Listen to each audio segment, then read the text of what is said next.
শনিবার জার্মানির রাজধানী বার্লিনে অনুষ্ঠিত হয় কিন্ডার কার্নিভাল। এতে অংশ নেয় বিভিন্ন দেশের শিশুরা। প্রবাসীদের সামাজিক ও সাংস্কৃতিক সংগঠন বাংলার উঠানের সহযোগিতায় বাংলাদেশি শিশুরাও উৎসবে অংশ নেয়। গান, নাচ ও লোকজ পরিবেশনার মাধ্যমে তুলে ধরে বাংলাদেশের ঐতিহ্যবাহী সংস্কৃতি।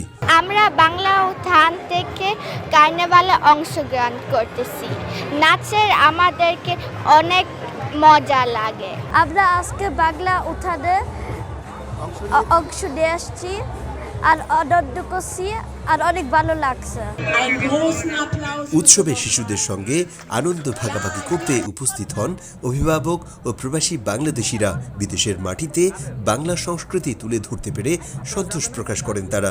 দিনভর উৎসবকে ঘিরে প্রাণ চাঞ্চল্যে ভরে ওঠে বার্লিনের ক্রয়েজবার্গ এলাকার মারিয়েনেনপ্লাটজ ও গয়লিৎসার পার্ক। বিশ্বের দরবারে আমাদের বাংলা সংস্কৃতি, আমাদের ঐতিহ্যকে ধরে রাখার জন্য আমরা বাচ্চাদের শিশুদের নিয়ে নাচের ব্যবস্থা করেছি এই বার্লিনের। এবারের আয়োজনে বাংলাদেশ ছাড়াও জার্মানি সহ বিশ্বের বিভিন্ন দেশের প্রায় 20টি দল অংশ নেয়। আয়োজকরা জানিয়েছেন, সবকিছু ঠিক থাকলে রোববার বার্লিনেই অনুষ্ঠিত হবে বড়দের 30তম পথ সাংস্কৃতিক উৎসব কার্নিভাল ডেয়ার কুলটুর।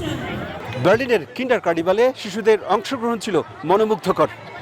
বিদেশে জন্ম হলেও বাবা মায়ের হাত ধরে শতভাগ বাঙালিও নয় বিশ্বাস করে দেশীয় শুদ্ধ সংস্কৃতিকে লালন করছে বাংলাদেশের এই শিশুরা। বাংলাদেশ এগিয়ে যাবে এদের হাত ধরে, এমন প্রত্যাশা সকলের। জার্মানি থেকে বিটু বড়ুয়া, সময় সংবাদ।